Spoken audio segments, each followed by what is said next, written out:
අපි 2023 ගාන බලමු.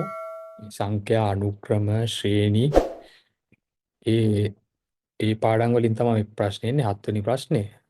හරි. 2023 එක අපි 2022 ගාන හැදුවා. මේ පල්ලෙහෙන් තියෙන ඒ ගාන. හරිද?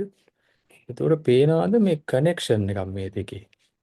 මේ දෙකේදීම කතා වෙන්නේ පැටර්න් එකක් ගැන. අන්න ඒක තමයි බලන්න ඕනේ.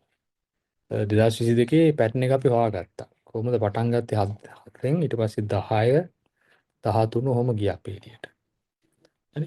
2023 එකේ කොහොමද පැටර්න් එක තියෙන්නේ කියලා බලමු පොඩ්ඩක්. හරි. නිල් විදුලි බල්බ සුදු විදුලි බල්බ එන මොකද වෙලා තියෙන්නේ කියලා. පළමු වෘත්තයේ බල්බ 3ක්. හරි. ඊළඟ එක් එක් වෘත්තයේ පෙර වෘත්තයට වඩා බල්බ 3ක් බැගින් වැඩි වෙන ආකාරයට තියෙන්නේ. තේනද? ඒක කේන්ද්‍රීය වෘත්ත කීපයක්.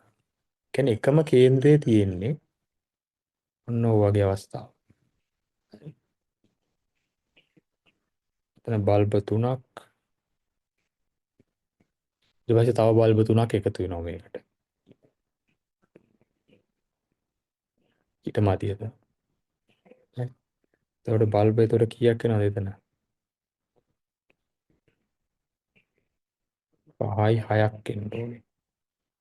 දැක 3 ඉඳන් 6ට ගියා. බල්බ 3ක් එකතු වුණා. ආයෙ තව 3ක් එකතු වෙනවා. එතකොට 9ක් එනවා. දැක්කද බල්බ ටික යන විදිය? 3 6 ඊට පස්සේ තව 3ක් එකතු වෙනවා. ඕම තමයි යන්නේ. හ්ම්. ඒක තමයි පැටර්න් එක. හැබැයි නිල් බල්බ සුදු බල්බ කියලා දෙකක් තියෙනවා. ಜಾති දෙකක් තියෙනවා.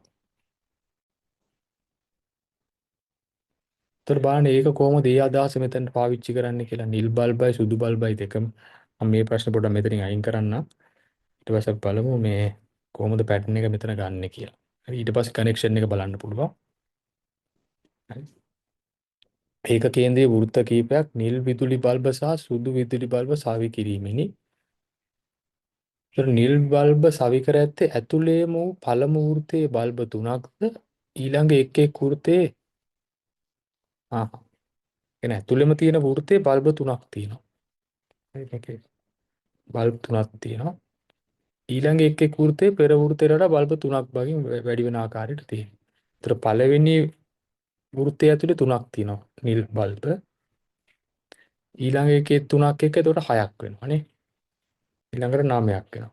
ඔහොම යන්නේ නිල් බල්බ ගැන මේ කියන්නේ. හරි බ්ලූ කියලා දාලා. ඊපස්සේ සුදු බල්බ ගත්තොත් සුදු බල්බ වල වෙලා තියෙන මොකද්ද? ඇතුළේම වෘත්තේ පළමු වෘත්තේ දෙකක්. හරි. සුදු බල්බ දෙකක් තියෙනවා. හරි. දෙකයි. white. හරි. ඊළඟ වෘත්තේ 3ක් සහ ඊළඟ වෘත්තේ 4ක් යන ආකාරයට. එතකොට මෙතන 3ක් තියෙනවා ඊළඟට 4ක් තියෙනවා. මේ පැටර්න් එක තියෙනවා මේ ආකාරයට. සුදු බල්බ වල පැටර්න් එක මෙතනින් යනවා. නිල් බල්බ වල පැටර්න් එක මේ ආකාරයට යනවා. හරි. එතකොට පළමු වෘත්ත තුනේ සවි කරලා තියෙන නිල් බල්බ සංඛ්‍යාව මේ තියෙන්නේ 3යි ඊළඟ එකේ 3ක් වැඩි 6යි ඊට පස්සේ 9යි. ඔහොම යන්නේ. හරි. එතකොට එහෙම ගියාම 10 වෙනි වෘත්තේ ඇති නිල් බල්බ සංඛ්‍යාව. හරි. ඉතින් ওই පැටර්න් එක ලියන් යන්න. 3 6 9 12 15 ඔහොම ලියාගෙන යන්න පුළුවන්. හරි. එතකොට මේ වෙලාවේ ඒක අනුක්‍රමය සංඛ්‍යා අනුක්‍රමය සමාන්තරයි නේ. සමාන්තර මේ කියන්නේ මේ අනුපාතය වෙනස අන්තරය එකම අන්තරයේ තියෙන. ඒතර පළමු පදයේ 3යි පොදු අන්තරයත් මේ වෙනස කීයද? 3යි නේ. 3 3 එකතු වෙවි යන්නේ.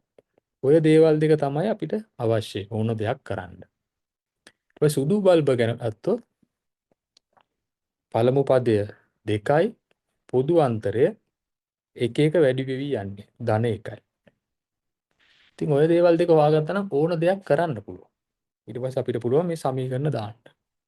tn සමානයි a ධන n වෙන එකවරක් එකතුව ගන්න නම් n බෙදීම 2යි 2යි a ධන n දින එක්වරක්.